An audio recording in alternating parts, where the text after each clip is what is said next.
Okay, so we've made one back leg. You can see that's slightly bigger than the one in the front, so I'm actually just added an extra cord. So we threaded our cords through. I've just missed one knot, the same on this side, just missed one knot.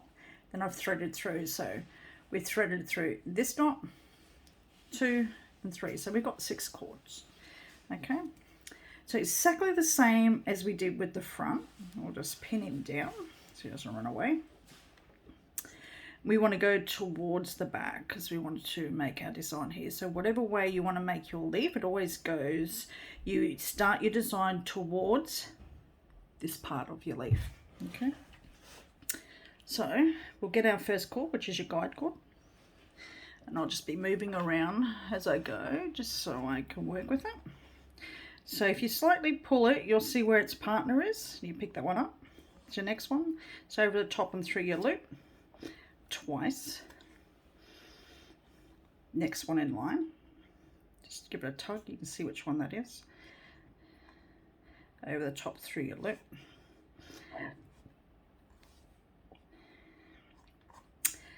Your fourth one or your third for your knots. You see how the cord is being pulled very tightly towards the stone so it doesn't leave any gaps. Next one, so sure, your fourth one and your last one, your fifth one. So through, over the top and through that loop. Right, now we leave this one lay down, we come back to the other side, we leave this first cord, we take the second cord.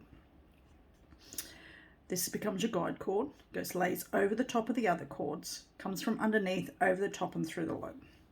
Pull it down nice and firm, run your knot down your cord, I can't say that enough. Run it down and it will sit beside your next knot. Okay, next one in line. Next one in line. And over the top and through for 2.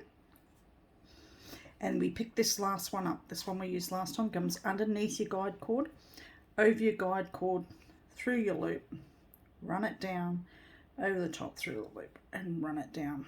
Okay, so we come back because we want to make it slightly bigger. Last time we only did it twice, this time we're doing it 3 times. So we leave that first cord again. So now we've got 2 cords there. Take the next one in line. Okay, we're taking this one here. Guide cord over the top and through the loop, 1 and 2, over the top through the loop, and then we pick up that last cord again, so it comes in the end underneath, over the top and through. So if you've done this bracelet course with me, this is why I do the bracelet course. It's the same knot all the time.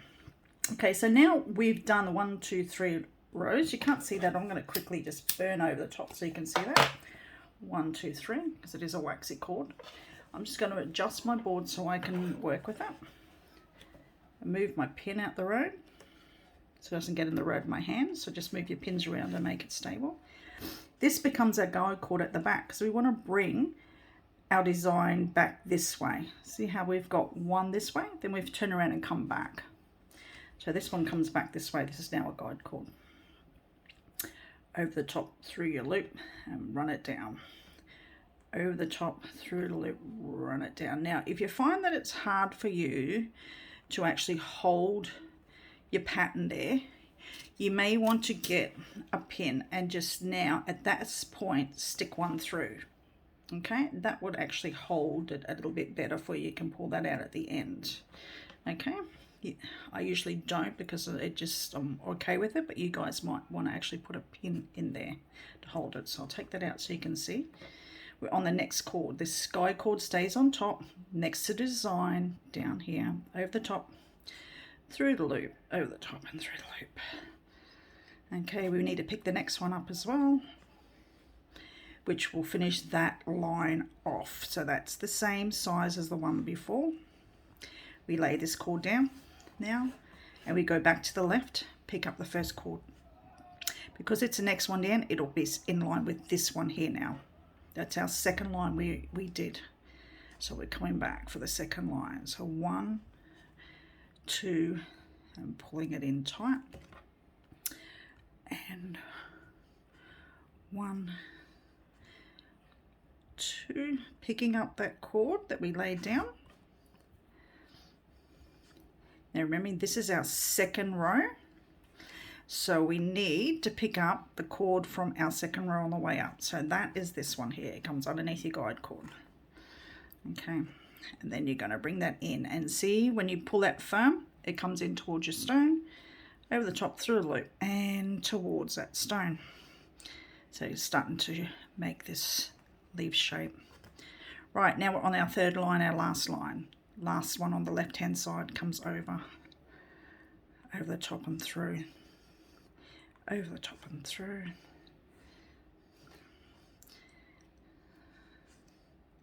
Second cord, run it down, so use your nail and make sure it's in there nice and firm and tight. Pick up that one from our previous row. And this is our last one, so we need to get the cord that we laid down from the very first row. So this becomes that was from our first row and our third row on this side. So we bring it in nice and tight, and it's nice and tight to the turtle, right? Pull those two, pull those two little needles out. Grab our darning needle through the hole. Exactly the same as before. We're just going to put it through the top, and that goes down below. Pull that all the way through. Grab that cord and bring it nice and firm. So see how that pulls that little leaf, or this, for the turtle it's his leg. You're going to grab the next cord in line, and we're just going to do a granny knot. Just tie them off exactly the same as what we did before. So it's exactly the same as the front leg, it's just an extra cord. So you do that one extra row, which is a third row instead of a second row. So it's 2 rows for his front feet, and it's 3 for the back feet. So we're just going to burn him off, get all those in. Make sure you get that one underneath that we cut off. Find him with your nail, burn him down. You don't want him to unravel. Okay, let's run our. Now let's run a lighter all the way over him. You see how dark that brown is. So we started with this color. It's a waxy cord, very soft waxy cord. You can get this off any of the cheap sites. And there's a little turtle. There's Tommy. He's ready to go. So I can make a. You can either put him on a chain, like a silver chain, gold chain, or whatever. You can sell him like that, or you can wear him like that. Or you can make a necklace to go through, twist it, plait it, put a design on it, whatever you want. But there's Tommy. He's ready to go.